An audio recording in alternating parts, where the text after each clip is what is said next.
Hey everyone, James Niggemeyer here. Thank you for tuning back into my YouTube channel. Recently I did a video on spinnerbaits and spinnerbait selection, blades and different things like that, colors, to kind of help simplify the selection of spinnerbaits. I'll put that link in the description section if you guys want to go out and check that video. JBS Outdoors asked me a question in the comment section about spinnerbait trailers. That's something I didn't touch in that video, so I wanted to go over that. It was a great question. And I also want to encourage everyone, if you have a question or there's something that I don't discuss whenever I do a video and you just want to ask, go ahead and put it in the comment section. I like the questions and I will try to answer them in a future video. If you haven't already subscribed to my channel, go ahead and hit the subscribe button. I notice there's a lot of guys that watch the videos that aren't subscribers. So please subscribe to the channel. And then obviously if you like the video, give me a thumbs up. And if you'd like to know when the other videos are coming out, go ahead and hit the bell. And that way you'll be notified when my videos go live on YouTube. So let's get into trailers. Years ago, when I was fishing spinnerbaits a lot, it was probably my kind of go-to bait my early days of bass fishing, and it is still a bait that I catch a lot of fish on, and I tend to rely on much more than say today's generation of bass fishermen. However, I went through a period where I was all about spinnerbait trailers and then no spinnerbait trailers. Got to a point where all I put was a trailer hook on the back there, and now I'm really confident in what I do as far as dressing up my spinnerbaits with spinnerbait trailers. So that's what this video is going to be about, is what kind of spinnerbait trailers that I put on and why. There's basically like 3 different types of spinnerbait trailers that I put on. I think spinnerbait trailers are super important, and I think they definitely make a difference in the number of bites you can get. I would never fish a jig without a trailer. I would never fish a bladed jig like a thunder cricket or chatterbait type lure without a trailer. I think trailers are really important at getting more bites and maximizing the number of bites you get in a day on the water. The spinnerbait trailer that I probably use the most is a Strike King swim and shiner. I just thread it on like it was a jig head and I was gonna fish it by itself. But I like this trailer, and I also use this for my bladed jig, but I like this trailer because it's got a slender profile, but it's got a really nice action, but it also doesn't add a tremendous amount of bulk, or it doesn't really slow down the bait a lot. This tail is quite thin, and so the drag or the water going across here doesn't really slow down the bait much. It doesn't really change the overall action, but it changes the look and definitely gives the bait some more appeal. I really feel like bass like that extra action back there. It looks like a bait fish swimming through the water. So that Strike King swim and shiner is probably the one that I fish the most. And they've got a bunch of different colors. I try to just go tone on tone with those. The next one that I use is just a curly tail grub. This one's been kind of bent. It was kind of crammed in one of my binders of spinnerbaits, but a curly tail grub works really well because obviously a curly tail grub's been around for a long time, but that thing kind of gets back behind there, and it's just that little ribbon tail, curly tail going back behind there.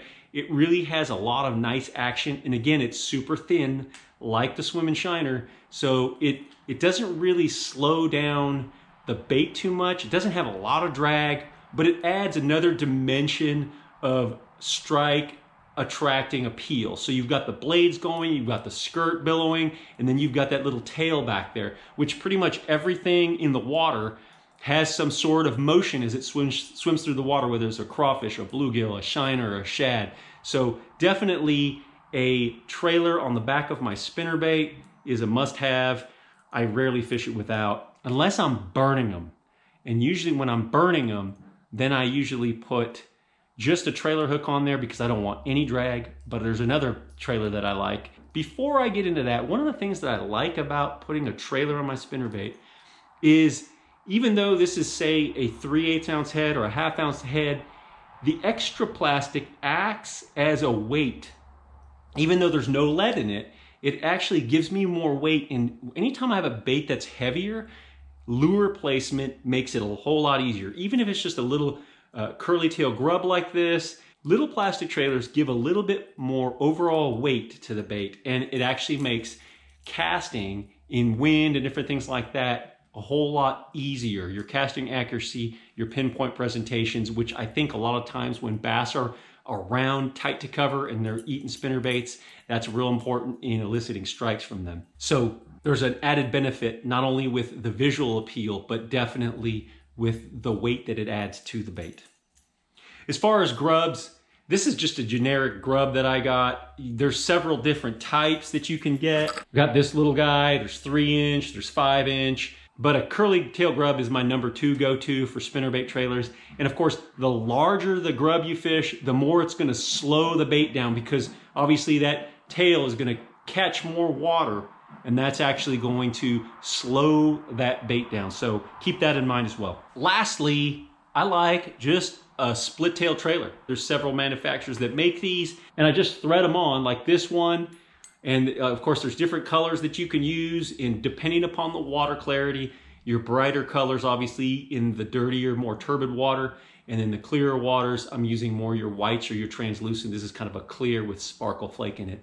But I like these because, again, it adds more weight and more bulk, and it has a little bit of action as it swims through the water, but also it doesn't really slow the bait down. When you want to move that spinnerbait a little bit faster, that twin tail trailer works really well. This also makes a great buzzbait trailer. So this is my number 3, and I just like having this dressed. If I have a spinnerbait that has nothing on it, like this, it just looks kind of incomplete. And I really feel like it's not just a confidence thing, it's actually something that makes a difference in the way that the bait works through the water, the visual appeal, and those types of things. So definitely a spinnerbait is a reactions type bait, but I have actually seen fish come up and study it before they bite it, or I've actually seen fish come up, look at it, and go down. So they will deny it. So you got to give them every reason to want to eat that bait. Those are the 3 trailers that I use most often, but another one that I like to use is similar to the Swimmin' Shiner, but this is a Swimmin' Caffeine Shad.